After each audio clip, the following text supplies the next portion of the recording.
कि हमारे कुछ ब्राह्मण ने बताते हैं कि विष्णु का अवतार है। मैं नहीं मानता विष्णु का अवतार है। अगर विष्णु का भगवान बुद्ध विष्णु के अवतार है। अगर भगवान बुद्ध विष्णु का अवतार है, भैया तुम छोड़ दो ना उसको, मान लो वही है। लेकिन वहां से ब्राह्मणों के लिए वहां से नहीं रहेंगे और कब्जा उससे हटा के रहेंगे।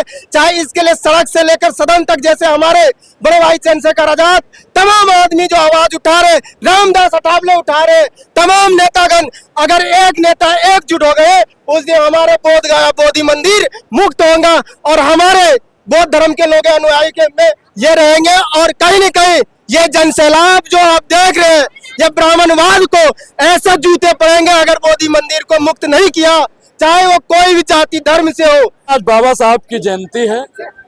बाबा साहब को मानने वाले उनके हजारों लाखों लोग आज संसद मार्ग पर हैं। क्या नाम हुआ आपका? मेरा इंजीनियर चिंटू है। ऐसे हम झारखंड से बिलोंग करते हैं और आज हम लोग सांसद भवन जो कि बाबा साहब के इंस्टीट्यूट लगे हैं, लेकिन तथाकथित मनुवादी लोग जो कि बाबा साहब को नहीं मानने वाले लोग कि ये नहीं चाहते बाबा साहब के अम्बेडकर जयंती सफल हो। जैसे हम यहाँ अभी देखने के लिए देखते आ रहे हैं कि मनुवादी ने कैसे हमारे समाज के लिए काफी ज्यादा चक्कर लगवा रहे हैं बाबा साहब को पुष्पार्पित करने के लिए। लेकिन हम लोग ये 14 अप्रैल सिर्फ 14 अप्रैल नहीं मनाएंगे, जिस दिन हम लोग बोध गया में बोधि को मंदिर को हम लोग ब्राह्मणों से मुक्त नहीं करेंगे, तब तक बाबा साहब का पहला धर्म, हम लोग जो बौद्ध धर्म को मानते हैं, हमारे समाज जो बौद्ध धर्म को मानते हैं, उसको ब्राह्मणों से हम लोग पाखंडवाद से मुक्ति कराने के लिए दिल्ली से लेकर कश्मीर कन्याकुमारी से लेकर के हम लोग एक पैदल मार्च यात्रा निकालेंगे और इस मनुवादी ब्राह्मणवादी से लोगों से हम लोग अपने बोधि मंदिर को मुक्त करवाएंगे। जैसे हमने हमारे तरफ बहुत लोग वहां पे जा रहे हैं और हमारे जैसे कि अमेरिका से हो गया, नेपाल से हो गया, थाईलैंड से, तमाम जितने बौद्ध धर्म को मानने वाले लोग हैं, जब बाबा साहब ने एक विचार को देखा, बाबा साहब ने सोचा किस धर्म को मैं मानूं जिसमें ना जाति है ना धर्म है, उन मानवता की बात करने वाले जो बाबा साहब ने बौद्ध धर्म को अपनाया। आज बौद्ध धर्म के हमारे धर्म के साथ में ऐसा अन्याय और अत्याचार हो रहा है जो कि गलत करने के वाले को कभी बर्दाश्त नहीं किया जाएगा। आपने कहा जूते पड़ेगा, आपने महात्मा बुद्ध की बात की। बौद्ध धर्म तो हिंसा को दूर दूर तक नहीं सोचता है। भाई देखो, बौद्ध धर्म दूर देखिए, आप स्टैंड अपना क्लियर कीजिए। आप बौद्धिज्म को मानते हैं या हिंसा को मानते हैं? मैं बौद्धिज्म को मानता हूं। अगर आप बौद्धिज्म को मानते हैं तो हिंसा जब एक कहा जाता है जब के अन्याय से ऊपर हो जाते हैं ना, कभी कभी डंडों का भी सहारा लेना पड़ता है। लेकिन इस मनुवादी बाबा साहब को मानने वाले, बाबा साहब के अन्यायी कभी हिंसा का समर्थन नहीं करते हैं। क्या नाम होता है? बाबूलाल मेरा। बस जी। बुद्ध ने कहा था अकारण हिंसा ना करो। अगर आपके ऊपर कोई हमला करेगा तो आप बचाव नहीं करेंगे, नहीं करेंगे। सर ये देखो ना, लखनऊ में क्या होगा। बाबा साहब तो एक जाति विशेष का नहीं थे, संविधान निर्माता थे, लेकिन लखनऊ के अंदर में क्या होता है, प्रशासन के द्वारा मूर्ति को उठाने को प्रयास करते हैं। अगर प्रशासन डंडे चलाएंगे तो क्या हमारे समाज डंडे खाने के लिए तैयार नहीं है? भाई वो जमाना चला गया। अगर वो वार करेंगे तो हम भी वार करेंगे। अगर वो हमें कानून से नहीं देगा तो मुझे आता है तलवार भी चलाने, हमें आता है बंदूक भी चलाने। हम करनी सहने वाले लोग नहीं है, पहले कानून से मारेंगे। अगर कानून से नहीं समझा फिर अपने पे आएंगे, क्योंकि हम लोग 28,500 मारने 28,000 पेशवा को मार गिराया था भीमा कोरेगांव में। उसका औलाद, उसका वंशज हम लोग है। आप लोग कलम चलाने की बात क्यों नहीं कर रहे हैं? कलम की बात अब कब करेंगे जब एक कलम लाखों तलवारों को काट सकती है?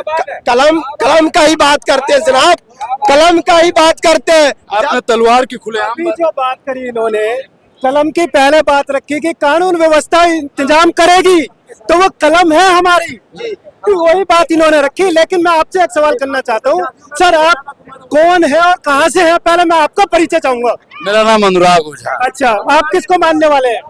क्या ये जो आप दिखा रहे हैं क्या दिखाएंगे? ये मेरा सवाल है। मुझे ले रहे हैं, मुझे आप क्या बात करना चाहते हैं? मुझे यहाँ पे जानने वाले बहुत फॉलोअर्स होंगे मेरे।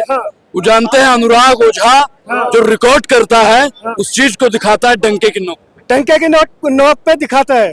तो पूछिए, सवाल पूछिए, आपके सारे जवाब। क्या कुछ है आपका, किस लिए आप लोग इकट्ठा? बाबा साहब का सपना क्या वाकई में पूरा हो रहा है? उसे पूरा होने के लिए जो जगह जगह हमारे लिए दबाया जा रहा है, तोड़ा जा रहा है, मनुवादी लोग तोड़ रहे हैं। ठीक है जी, वो तोड़ रहे हैं हमें। और उस टूटने से जो हम जुड़ते उस जुड़ने तक आप देखिए जो बोध गया के अंदर हमारा चल रहा है, बोध विहार को जो कब्जा किए हुए हैं, वहां देखिए लाखों लोग पहुंचे हैं। कैसे? जितना दबाओगे उतना हम बढ़ेंगे। सर वहाँ पे 4 गैर बुद्धिस्ट का क्या मतलब? चार गैर बुद्धिस्ट जो हाँ है, कैसे बने मनोवादी वो? किस्म। कैसे बने? एक मिनट, वो जो है नहीं राज नहीं है। मैं थोड़ा सा एक्सप्लेन करता हूँ इस बारे में कि वहां पर जो बुद्ध विहार कमेटी जो बनी गई थी उस टाइम को लेकर, उसके अंदर ये रखा गया था कि 4 बुद्धिस्ट और 4 आपके हिंदू धर्म के लोग, इस तरह करके वो निकल कर आया। लेकिन किसी भी मंदिर के अंदर हमारे लोग क्यों नहीं है? वहाँ होने चाहिए, क्यों नहीं है? मैं तो बार बार कहता तो हूँ क्यों कि नहीं है? जिसको बौद्ध मंदिर का जिसका कमेटी में रहना बुद्धिज्म को अपना ले, बुद्धिस्ट बन जाए तब जाके वहाँ पे लेकिन आप जो आपने बोला आप बुद्धिस्ट नहीं है, क्या आप अपनाने के बाद आप दिल से चल पाएंगे हमारे साथ? देखो सर, मैं एक मिनट, क्या हमारे साथ दिल से खा पाएंगे? क्या हमारे साथ बैठ पाएंगे? क्या हमारे साथ झाड़ू लगा पाएंगे? नहीं कर पाएंगे, क्योंकि दिल से जो पैदा हुआ है। जब हम जो आपके दिल से धर्म है, को अपना जी, लेंगे तो तुम क्यों नहीं करेंगे? आप अपने दिल पे हाथ मैं- रख के कौन मैं- बात करेंगे? मैं आज भी दलितों को अपने भाई की तरह मानता हूँ। मानते हैं जो भेदभाव करने वाला लोग हो, चाहे दलित हो, चाहे वो ब्राह्मण हो, चाहे वो भूमिहार हो, चाहे वो सवर्ण हो, किसी भी जाति, किसी भी धर्म, किसी भी मजहब का हो, वो गलत है। जी। आप सबके साथ खड़े हैं। ऐसे कितने लोग हैं जो सिर्फ दिखावा कर रहे हैं, जो उस बुद्ध विहार में बैठे हैं पंडित लोग सिर्फ गलत है। दिखावा कर रहे हैं ना, तो उस पे आवाज आज तक आपने उठाई क्यों नहीं है? बोध गया पे भी हमने बोला, यहाँ पे कई लोग जानते का हैं। नहीं यहाँ बोला ना आप जी, आप बताइए। मेरा यूट्यूब चैनल है अनुराग ओझा के नाम से सर्च करेंगे तो उस पे आपको बहुत कुछ मिलेगा। ठीक है, आपका चैनल सर्च किया जाएगा, हो जाएगा। और मेरा सभी से एक मैसेज है, मैसेज ये है कि हमारे दिल्ली के अंदर नहीं पूरे भारत के अंदर बुद्ध विहार है, सब जगह है, लेकिन उस बुद्ध विहार पे हम अपने बच्चों को पढ़ने के लिए भेजना स्टार्ट करें। कलम की बात जो आपने करी, उस कलम की बात मैं करता हूँ कि अपने जब तक हम छोटे बच्चों को पढ़ने के लिए वहाँ जागरूक करने के लिए नहीं भेजेंगे, हमें डेली भेजना चाहिए, 1 घंटे के लिए भेजो, उस बुद्ध विहार को खोलना स्टार्ट करो। बाबा साहब ने भी वहाँ से कहा हम था तैयार शिक्षा होंगे। शेरनी का दूध है जो जो पिएगा पिएगा वो दहाड़ेगा। आज बहुजन समाज कहीं ना कहीं उस ट्रैक से भटक रहा है। हाँ बिल्कुल भटक रहा है। उसका रीजन जो सरकारी स्कूल खोले गए हैं वहां पर वो एजुकेशन नहीं दी जा रही, और हम लोगों के पास इतना पैसा नहीं है कि हम 10-10, 20-20 हजार रुपए महीने की फीस दे पाए, जिसकी वजह से क्या वाकई प्राइवेट स्कूलों की फीस इसीलिए बढ़ाई जा रही है कि दलित का बच्चा ना पढ़े? बिल्कुल सर बिल्कुल। और सरकारी स्कूलों को बंद भी इसीलिए किया जा रहा है कि ताकि हम लोग वहां पे पढ़ा ना सके, और उनकी स्थिति को इतना खराब कर दिया गया है। अभी आपने सुना होगा बाबा साहब ने मानसिक गुलामी की बात की थी। जी, क्या आज की सरकार दलित बच्चों को मानसिक गुलाम बनाना चाहती है? बिल्कुल बनाना चाहती है, और हर तरह से मानसिक गुलाम हर तरह से बनाना चाहती है। उसका आप एग्जाम्पल देखिए, राम मंदिर, और छोटे आपके आसपास के अंदर ये देखिए कितने मंदिर हैं। सुबह 5 बजे टन टन टन टन चालू हो जाते हैं, शाम को 6 बजे। बाबा टन साहब टन ने भी बजे कहा तक था होती है कि ना।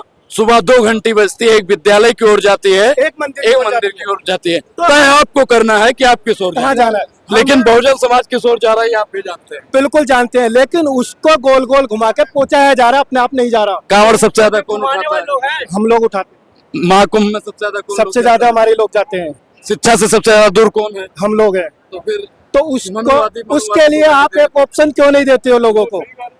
आप मुझे नहीं, एक मिनट, मैं आपकी बात बिल्कुल ठीक करता हूँ। आप नोटिफिकेशन का काम करते हैं क्या? मैं बताता हूँ नोटिफिकेशन है क्या, समझना थोड़ा सा आप सभी लोग कि नोटिफिकेशन है क्या। आपके मोबाइल में बार बार कोई ऐड का आएगा तो एक बार तो आप गलती से क्लिक करेंगे, ठीक है। और हम अपने बुद्ध विहार को खोल नहीं पा रहे, वहां जा नहीं पा रहे, इसलिए मंदिर की घंटी, स्कूल की घंटी की आवाज बाहर नहीं आती, मंदिर की घंटियों की आवाज बार बार आती है। तो बंदा एक बार जाके देखेगा। दूसरा ऐड जो करते हैं महाकुंभ में, जो आपको ये मिलेगा वो मिलेगा, क्यों स्कूल में जाने वालों को क्यों नहीं देते? क्यों? कितना प्रचार है उसका? धीरेन्द्र शास्त्री ने कहा अब हिंदू गांव बनाने की उन्होंने पहल कर दी। जी, पॉसिबल नहीं है, पहल कर दी लेकिन हो नहीं सकता। कह रहे हैं दलित भी हिंदू है। कहने के लिए आप हिंदू हैं या नहीं? नहीं, मैं हिंदू नहीं हूँ, मैं बौद्धिस्ट हूँ, पैदा बौद्धिस्ट हूँ, बौद्धिस्ट परिवार में पैदा हूँ। शास्त्री, मैं नहीं कहता मैं हिंदू। वो कहते हैं कि अगर आप बौद्धिस्ट हैं तो भी आप हिंदू हैं। उनके कह कहने रहे हैं से क्या- जात पात की करो विदाई, हिंदू हिंदू भाई भाई। बिल्कुल भाई है। इनसे तुम जहाँ ओझा लगाना खत्म कर दो, सिर्फ नाम पे चल लो। मोदी को कहा मोदी हटा दे, मोदी हटा दे, खाली नरेंद्र रखे, सबको एक सिंगल नाम दे दे, हटा दे जाति, कर दे खत्म। सवाल है, आपने बोला धीरेन्द्र शास्त्री ने हिंदू गांव बनाने की बात कहा।